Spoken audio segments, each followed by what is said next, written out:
Hello, Uta here with a big floppy sunflower bouquet and a big floppy sculptural tomato, which I'm going to put back here with my Emery Paul dahlia. And normally I don't really pick the sunflowers, but I just wanted you to see these. I usually leave them for the goldfinches, which are here on a regular basis.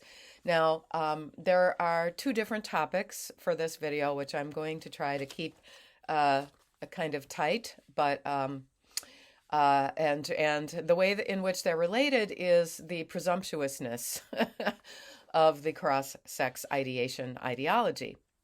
Um, and so I'm joining the bandwagon, joining the chorus of critiques of this article by Timothy Murphy and Kelsey Mumford in the June edition of this year, 2023, Journal of Ethics, the American Medical Association, AMA Journal of Ethics, with very little about the ethics, interestingly, of what they term a uterine transplant. They even figured out a clever abbreviation for it, an acronym, which is uppercase UNT and then lowercase x, UTX. This is just very, very typical of clever narcissists. And then I will update you on how our statistics, how my data has changed now that Trans Widow 52 has sent me back her responses from, as she says, fits to a T, the AGP. So, but I'm just going to read you the most relevant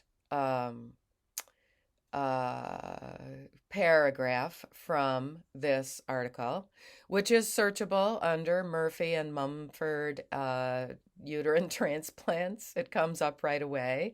It's apparently causing some controversy because in on August 23rd of this month, the AMA actually put out some information about how they are not proponents. They're not saying that they, as an organization, are proponents of this idea of transplanting a uterus from some woman somewhere. I'm saying India, like organ harvesting. What? Um, so they are not at the AMA specifically promoting this. However, for now, this is listed in their ethics and without an actual discussion of ethics. So they went through some different categories, and there is a claim that there have been cases where a uterus was transplanted into a woman who, had either had a hysterectomy or was somehow born without a uterus. I guess that's a rare phenomenon. And my understanding from what I heard from other commentators is that there might be a case of a mother giving her daughter her uterus, but it really sounds complicated. And supposedly there was a child that was born that way. But so they start off with between women, who they call cis women, and then they start off talking about women who ideate that they're men, who then, because of testosterone necrotizing their organs, they had to have a hysterectomy, and then they surmise that perhaps this actual female would want to have another woman's uterus implanted into her body for the purpose of gestating. I don't know. There are a lot of orphans in the world. Not that they should be adopted by these kooks, but this whole thing, you know, it's quite remarkable. And thanks to Heather Haying and Brett Weinstein of Dark Horse Podcast for bringing this to my attention. This is actually listed, according to Heather Haying, as some kind of article you could read for your continuing education credits if you are a doctor. And there's a quiz at the end, which she took and passed because, of course, she would. She's an evolutionary biologist. And it makes you wonder about the continuing education for doctors.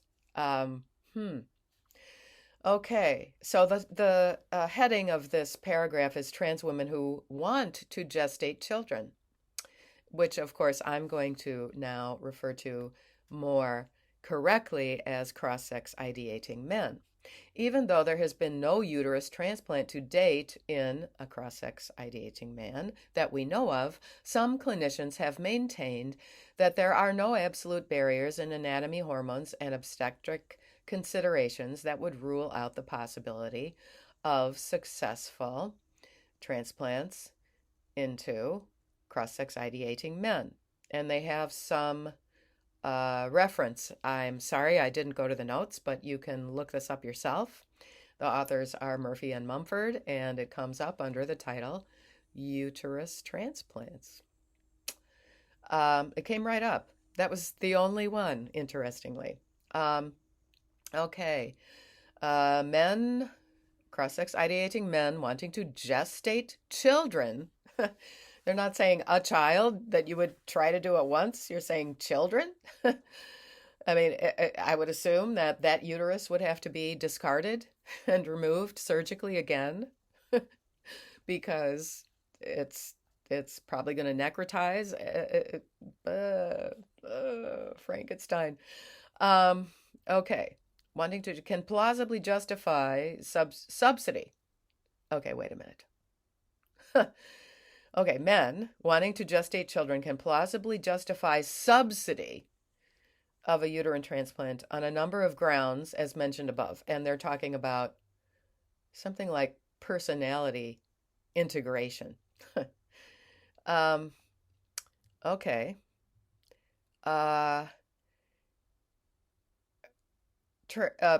Men lack a trait, the ability to bear children, and it may cause them to experience psychological dissonance in a way that undermines their health and well-being. Wow. You know, they might want to look at my wellness movements playlist right here on Trans Widow Uta Hagen channel, because we trans widows have dissonance and so on when our husbands claim to be the mothers of the children. And when we find out they've been borrowing our underwear for sexual fetish purposes, and so we have to recover without some special, surgeries and treatments and coddling and stuff like that. So that's kind of just, again, Uta's note inserted. The lack of a uterus also closes off the prospect of gestating a child in a way that is available to women as a class. Aha! It's about fairness. That's what it's all about. It's about fairness. And the problem that I'm going to point out is that these men who ideate a female persona are never going to feel that it's fair because they aren't working on the problem that they need to work on, which is their porn addiction or their sexual and or physical abuse during childhood, their terrible relationship with their father, or whatever else it is that this very difficult feeling, which I recognize, it's a difficult feeling, but the fact that they'll never be satisfied, not with facial feminization surgery, not with boob jobs, not with removing important parts of their urinary tract. So the idea is that let's, I'm wondering if they'll figure out an all-in-one kind of a thing, take this off and take that out. you know, Gosh, could they make a scrotum into a uterus? I don't know. As long as we're thinking brave new world here, um, I want 10 points for coming up with an idea. Um, and I mean no disrespect to men. Your parts are very, very important, and um, and we heterosexual women, we appreciate them. Okay, yeah. It's just the dismissive way closes off the prospect of gestating a child in a way that is available to women as a class. And so it's this constant jealousy of women as a class. It follows that lack of a uterus is an obstacle to full participation in the social goods attached to women's identity. So let's just commodify everything about the female body. And that's the whole paragraph. So and there's no reference at all to what might happen to a child who is being subjected in utero to all of the drugs and anti-rejection. I would imagine that would be steroids or something that this a man would have to be taking. Okay, now I'm just going to read a very, very interesting and common sensation that Trans Widow 52 sent. Thank you so much. Now, this is regarding her husband, who she also mentions was a smoker, alcoholic, and a porn addict. So this is after he's started identifying, but before she's managed to get it all together to leave.